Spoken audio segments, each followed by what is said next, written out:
Welcome to This Explainer. Today we're diving straight into The Strategy Paradox by Michael E. Rayner. We're going to take a really sharp, clinical look at exactly how you make decisions. You see, this masterclass is designed to challenge pretty much everything you assume about planning. Michael E. Rayner isn't here to just praise your hustle or admire your ambition. We're here to look hard at the structural integrity of your choices. Make one brave choice, and now lose your future. It's completely natural to want to commit to a bold vision, right? But the reality is, with that one rigid commitment, you might have just lost your future. This paradox is Rayner's profound warning. It shows us how the very commitments that make your success possible are the exact same commitments that can make your failure completely irreversible. The trap is hiding right there, inside your boldest strategy. Part 1, the heroic commitment trap and quieting ambiguity. What if your strongest move is actually your very first cage? We aren't here to talk about clever corporate plans or your standard business tactics.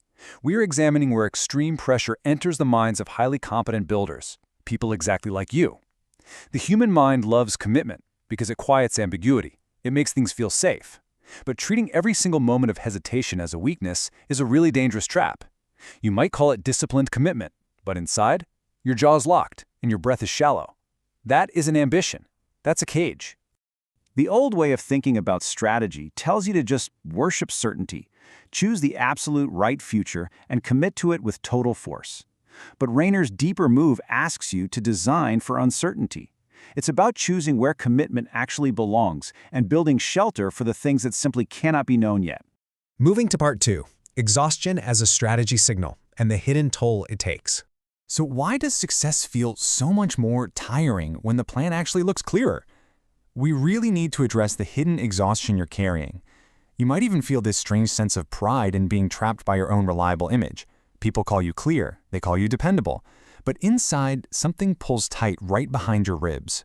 You see, clarity often hides a very dangerous transfer of risk. The risk doesn't just magically disappear when a plan looks clean. Instead, the ambiguity is moved out of the project and placed directly onto the person. A map can look beautifully clean while the actual terrain is out there breaking your ankles. Exhaustion is not a personal flaw. It is a strategy signal. Your physical fatigue, that tight jaw, the narrow, shallow breath, these are not failures of your stamina. They are concrete evidence of a structural misfit in your plans. You aren't weak. Your plan simply demands constant heroism, and frankly, that is a design flaw. This brings us to a concept called required uncertainty, which is the amount of uncertainty a role or a system has to absorb. When a system is poorly designed, it forces one human chest to carry far too much of the unknown. And when that happens, your intelligence literally starts to ache. Your resilience drops. You end up thinking more but seeing less. You push harder, but you recover so much slower. Part 3.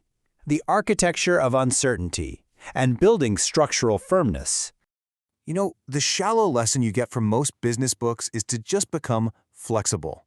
But endless, taxing flexibility without any structure just becomes aimless drift. What we really need is structural firmness. Think of a specific moment when you felt entirely crushed by a commitment.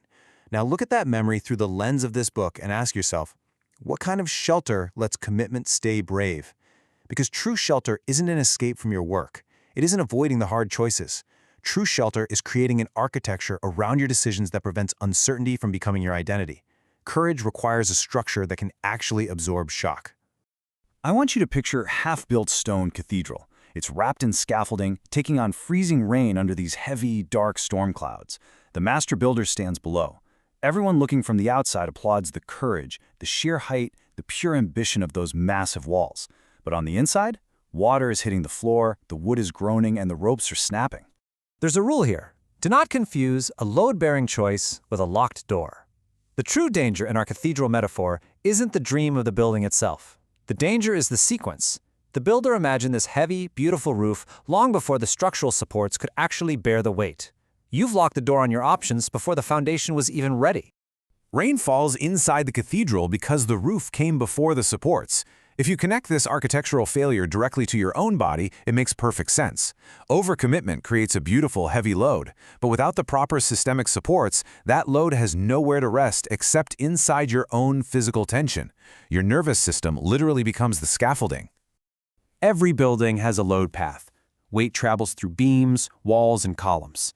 In our work, it starts with a decision, moves to a promise, fills up your calendar, and then it hits your body, your sleep, your voice, and ultimately, your trust.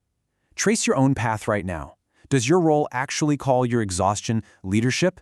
This is the immense weight you carry when your self absorbs what the system should be holding. Part 4. Rethinking your strategic load path. Now, we aren't abandoning commitment here. We still have to make hard choices. But we absolutely must stop making the self carry all of the weight. The structure has to be upgraded so your identity isn't the only fuel keeping the project alive. You have to stop treating uncertainty as some personal insult to your confidence or your competence.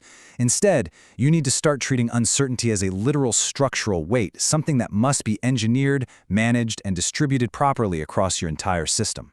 Before you make your next massive choice, try mapping it out into 3 columns. Column 1 is fixed, what absolutely must be true for your integrity. Column 2 is open, what must adapt as the world changes. And column 3 is carried, what structural mechanisms will be put in place to absorb the ambiguity. A clean decision frees load from the wrong place. When you map out those 3 columns, it kind of exposes the private lie of our own vanity. You might realize you were keeping things fixed just to protect your ego. The reality is the future desperately needs your clear judgment, but it absolutely does not need your panic as collateral. Part 5. Building shelter for commitments and protecting the chooser. We are going to replace what is essentially panic wearing a suit with true, lasting strategic wisdom. Here are the 3 mandatory requirements for a truly brave commitment that actually protects the chooser. Step 1.